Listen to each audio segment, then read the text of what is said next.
Previously on Ladies of Letters. Dear Irene, dear Vera, I did very much enjoy your company at the reception. Perhaps we can become pen pals.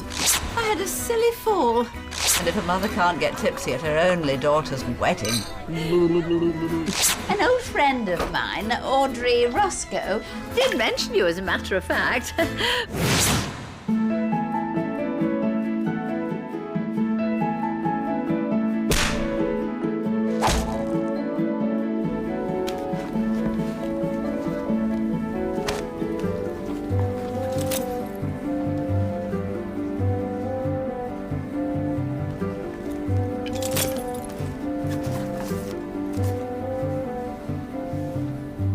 Dear Irene, I've been in such a state since I last wrote. It's taken me all this time to realise I've not had a reply to my last. And I'm so worried. Are you ill? Or has some kind of crisis occurred? Do put me out of my anxiety with a note, however brief. Ah. Oh. I feel rather like the victim of an earthquake. The builders are in. They came to replace a tile on the roof, and one of them put his foot through the ceiling and brought the lot down. Then they took the carpet up and found some beetle in a floorboard.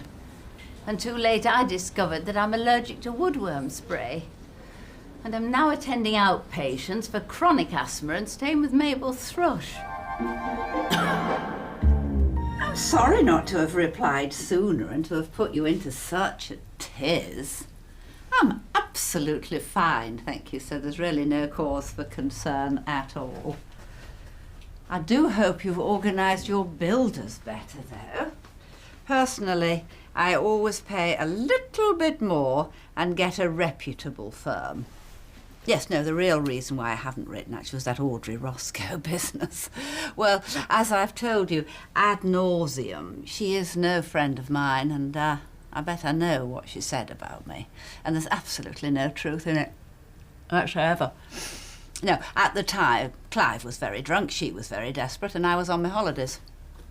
I don't even know why I should even bother to write about it. That sort of woman isn't worth the ink.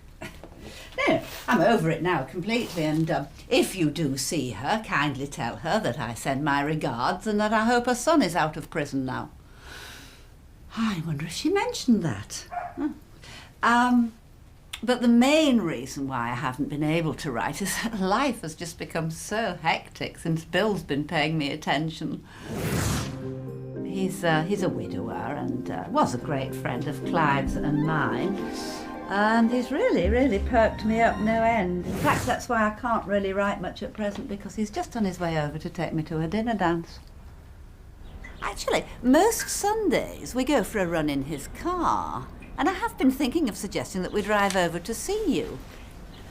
Bill says he knows an exquisite little French restaurant quite near to Little Potterton. He knows the owners very well, and he'd be delighted to take us there for Sunday lunch. Would you enjoy that? Oh, life can get so lonely when you're on your own. I remember. Anyway, I'll leave it with you and wait for you to get in touch. But the first and third Sundays in November would be fine with us. Well, you take care of that asthma. There's nothing worse than a nasty chest.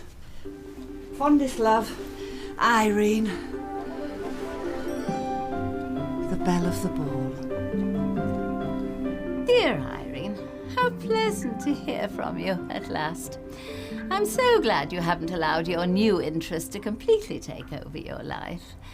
I always think people live to regret abandoning old friends when new ones appear, particularly as one can never be certain how long these things will last. Yes, do by all means come and see me some Sunday, though I can't recommend the restaurant you mentioned. It's called Les Liaisons Dangereuses, and I must say the menu bears the name out. I certainly wouldn't put strawberry Pernod sauce with halibut. However, if you would like to sample some less recherché dishes at my humble abode, I'd be delighted. It would have to be the third Sunday, as the first is the Blood Donors Remembrance Service, and I always do the flowers. Best wishes, Vera. P.S. My chest is much better. Mabel Thrush knitted me a thermal boob tube. There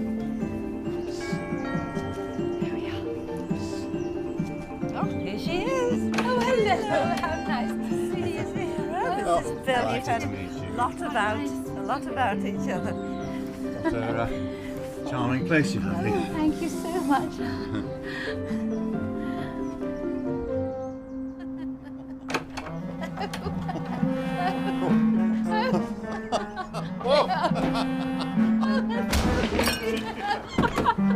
She wants to eat.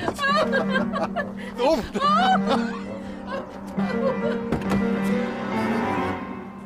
Dear Vera, just a little thank you note for such a pleasant day. It was lovely to see you after all this writing. You look quite different from how I'd remembered you. But then, of course, we all look much younger when we're dolled up, don't we? But you are just the same as your letters. Lunch was superb. I do admire people who can cook in an exotic manner. Bill thought it was absolutely gorgeous and quite on a par with the Dangerous Liaisons restaurant that he would have taken us to if you hadn't told us it was no good. I'm just so pleased the two of you got on. So nice when friends like each other. Bingo. Yes, he thought you were lovely. Most attractive. Hasn't stopped going on about that two-piece that you were wearing from M&S. He wanted me to go and buy one, but I think that style would drown me, don't you? What are you doing at Christmas? I'm still hoping that my daughter and new son-in-law will come here, but Leslie still hasn't committed herself. Still, I dare say Bill will want to see me over the holidays, so probably just as well that they don't come. Must close now. Fondest regards, Irene. Dearest Irene, forgive me for being a while in answering. It's been all go here since Mabel Thrush next door went into hospital. Did I mention she'd had to have a leg off? I've just come back from visiting her now. She'd run out of psycho killer books and lemon barley water. Did you have a good journey back? I thought Bill was a trifle, 1 over the 8. Funnily enough, he's going to be in this area over the break, visiting some relations. Do you know them? Perhaps he'll bring you with him, and we can all meet up for a glass of Christmas cheer. Oh, I must say, I'm at a loss over Christmas. My daughter Karen still hasn't said a word. I suppose it'll depend on the state of her relationship. And my son Howard is going to walk the Pennine Way with a friend. Seems a peculiar way to spend Christmas to me. I don't know whether to get food in or not. I suppose I'll have to have Mabel for Boxing Day. But frankly, I'm not getting a huge bird just for her and the dog. I shall have to depend on my deep freeze.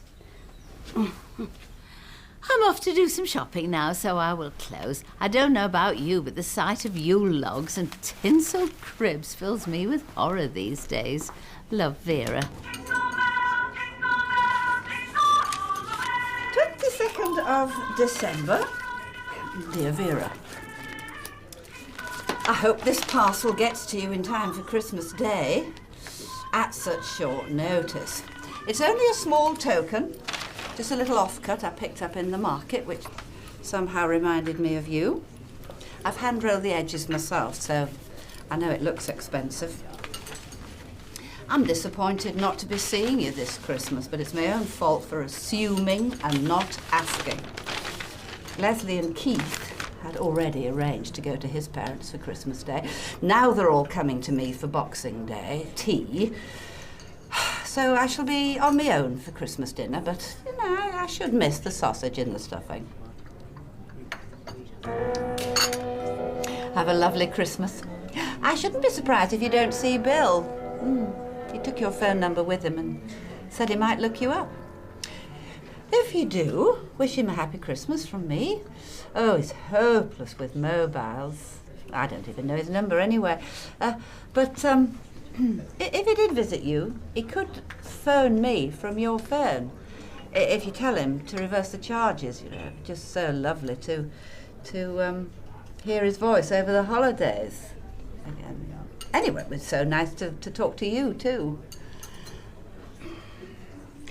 I must go now. The waitress is getting ever so edgy. I'll perhaps hear from you in the near future. Kindest regards, Irene. Would you mind taking that for me, love? Thank you. January the 2nd. Dear Irene, I'm so glad you made that unexpected visit on Christmas Day, even if you did find me up to my elbows in sage and onion. How lucky that your friends happened to be driving up this way. Oh, I do hope the day was more pleasant for you than it was for me. Frankly, I was in that much of a fluster, with Karen having just descended out of the blue, and Bill dropping by at 9:30 on Christmas morning for a sherry. I didn't know if I was coming or going. And judging by the shade of my face when I finally got a minute to apply some lipstick, Bill's hand must have slipped with the sherry bottle. Bottles? I found 3 in the dustbin later. Oh, what a shame you missed him. Boxing Day was much nicer.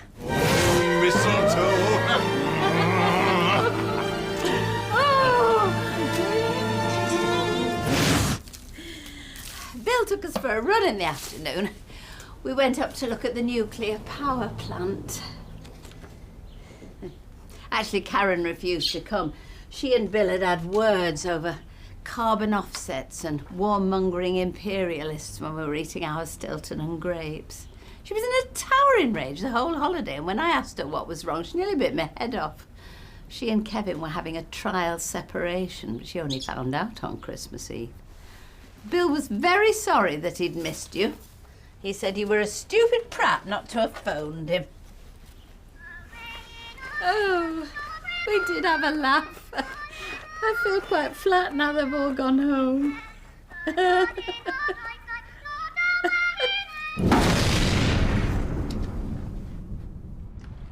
Karen's on-off husband rang on New Year's Day to say the trial separation was over. Karen said she supposed because he'd emptied the deep freeze by now. She left this morning with half the turkey. I shall fricassee the rest and take it round to Mabel. Of course, she would have to come out of hospital on New Year's Eve. I was going to a do at the Undertaker's Hall. They always have such glorious flower arrangements. But of course I felt I had to stay with Mabel. I saw the new year in with half a glass of Lucasade. Mabel drank her denture water by mistake. Well, toodle-pip and Happy New Year. Bill said I must pop down and see you both again soon. He even suggested that the 3 of us might go away for a weekend, which would be jolly, wouldn't it? All the best, Vera. All the best, Vera. Dear Vera, I was cleaning out my drawers this morning and I came across your letters. And quite frankly, I hadn't had a moment's peace since. I thought to myself, right, Irene, you've got 2 options. Either you chuck the whole thing away and don't give her a second thought, or you screw up your courage and write to her. And as you can see, I have opted for the latter. I just couldn't let the whole thing go. I've been plunged into soul-searching and depression all day long. Oh, it's just raked it all back up again. When I think back now, I feel really stupid and ashamed. Of course, if I had my time again, I'd never allow the whole thing to come to a head, but there you are. It did, and what's done is done. No way around that, is there? Still, If you do get this letter, I don't even know if you're at the same address. If you do and you decide to reply, well, I would be overjoyed to hear from you. I'm still at the same address. I did suppose I'll ever move now. I couldn't stand the upheaval. Leslie has had a little girl, Cheryl Marie, and she and Keith are thinking of moving to Australia.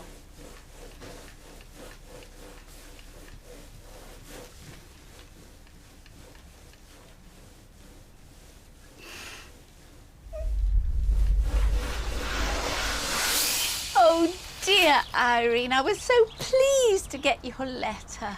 I felt that at last I'd been forgiven. I can't tell you how many anguished, sleepless nights I've had over the whole thing. So much so that the doctor put me on medication. He said if I went on the way I was doing, I would certainly end up in a neck brace.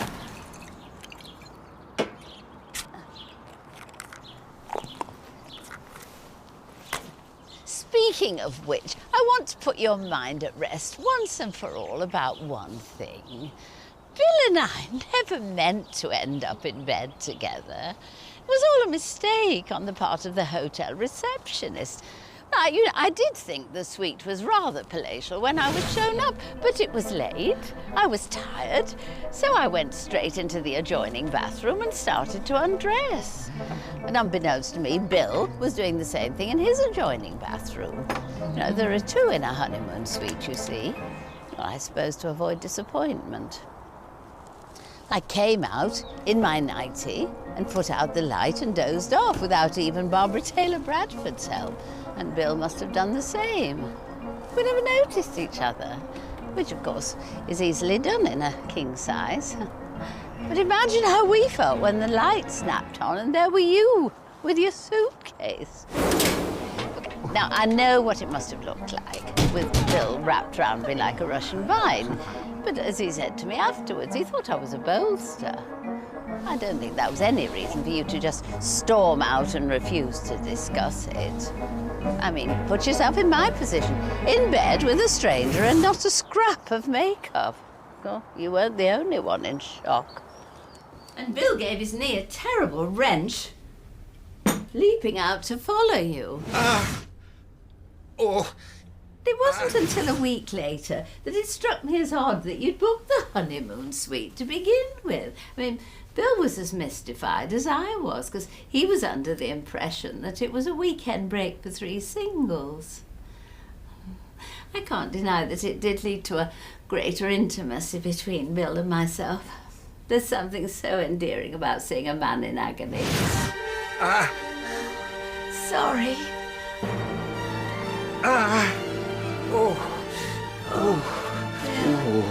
But that went the way of all things, including the picture window, thanks to him. All I can say is that I'm as willing as you are to pick up the pieces. Mabel Thrush is dead, as is the dog. And life can be awfully lonely. Yours, Vera.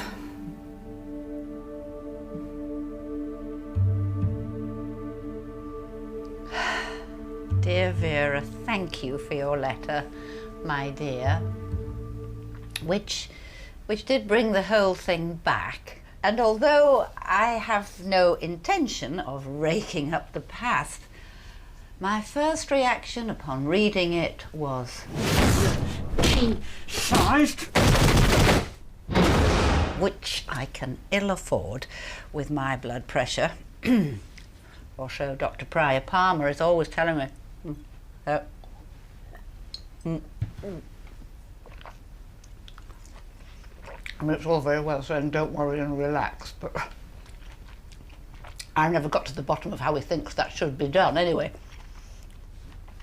I did not book the honeymoon suite. In fact, as Bill well knew at the time, I did not do the booking at all. He did. Or rather, his secretary did, since As far as I could see, he never made a phone call he could avoid, and he certainly never dialed himself. I remember thinking to myself, I wonder if he's got a septic finger. So what, you may ask, was he up to? Well, the answer is too far-fetched to contemplate. Still, you may say this is all water under the bridge work. And I'd be the first to agree with you, particularly since last year Bill married a girl half his age and is now a father again, at his time of life. They've been bragging about it all over the golf club, pretending he's over the moon, but they tell me he looks absolutely haggard. Anyway, I didn't write this letter to talk about him. How are you? I'm so sorry to hear about poor Mabel. You do sound a bit down in the mouth. I'm free next weekend. And the weekend after that. Why don't you come for a visit? It would be so pleasant to meet up again and discuss old times. Well, some of them. Please let me know your plans and we'll make some arrangements. Best wishes and kindest regards, Irene. Oh, P.S. I've just reread your letter. What's all this about your picture window going west? Surely not. Well, the best thing about your living room is being able to see out. Come on this way, Sydney. Come on, it's a good boy.